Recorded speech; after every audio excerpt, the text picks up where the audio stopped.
Friends of the Boundary Waters have led the fight to protect the clean water of the Boundary Waters.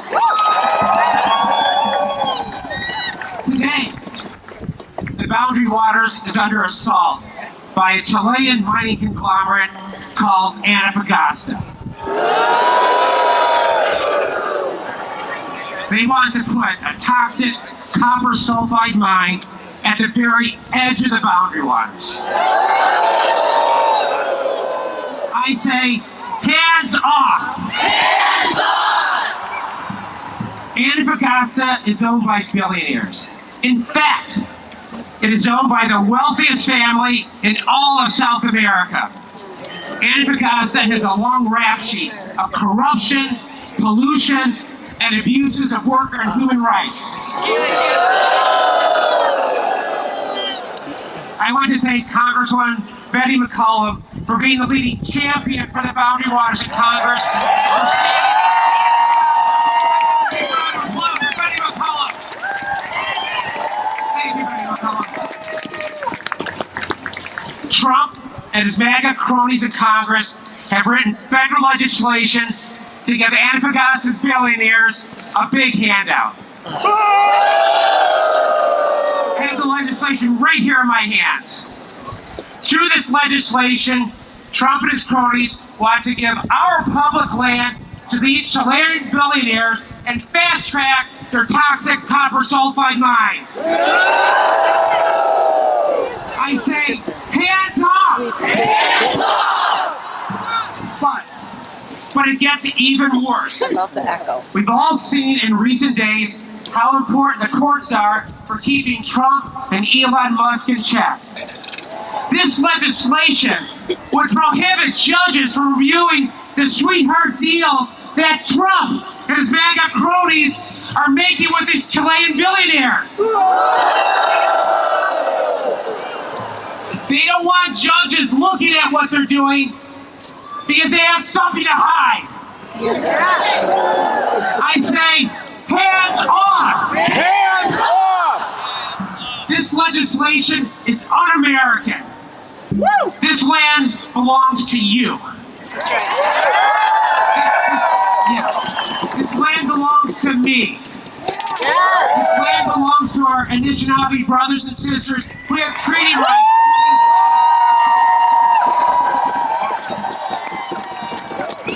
This land belongs to all of us. Yes. We cannot remain silent while Trump and his MAGA cronies hand over our public lands to Chilean billionaires while they poison the Boundary Waters.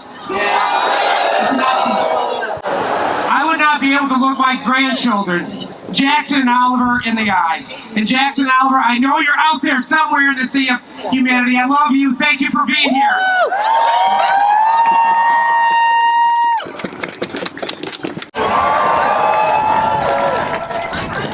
Congresswoman Mccollum has made history too. She is the second Minnesota woman elected to serve in Congress since statehood in 1858. She is a trailblazer. She is a champion of education, the environment, health, access, and human rights. So Minnesota, please join me in welcoming Representative Betty McCollum.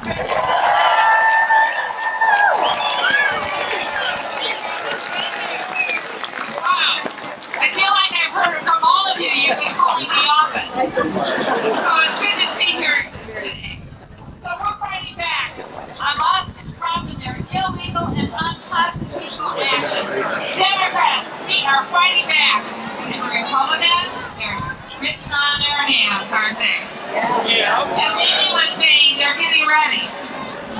When I go back next week, the Republicans will be forcing the largest tax cut vote. And they're going to pay for their tax cuts by cutting Medicaid and Medicare, and I should say Medicaid because it's on the chopping block right next to Medicaid. They're doing it for tax cuts. They're also working for Social Security. Regional offices all over this country are being closed. They're cutting jobs of people who assist you in my office. They're making it so much harder for people to access their benefits. continue to resist the Republican efforts to take away food, health care, and basic government services that you and your families rely on. And you are passionate about our environment, the air we breathe, the water we drink, the health of our communities, and the investments that we should be making in climate change. We are passionate about them. But Musk and Trump, they're taking a chainsaw out of those protections. They're planning to cut the Environmental Protection Agency, hang on, by 65%. Trump also wants to cut the protections for the Boundary Waters Wilderness Area.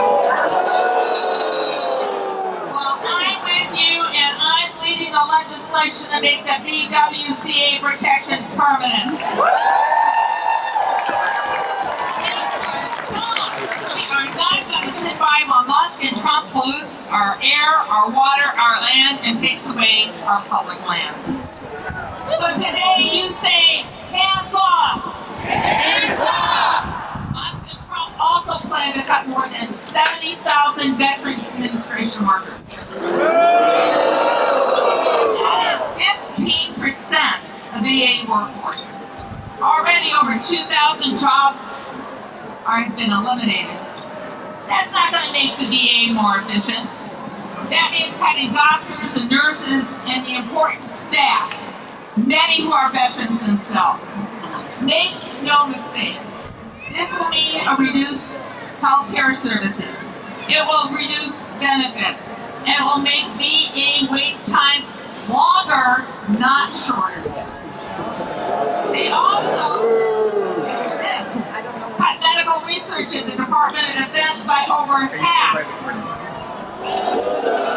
So, what does that research do? All the research is important, and thank the heavens for the science people here today.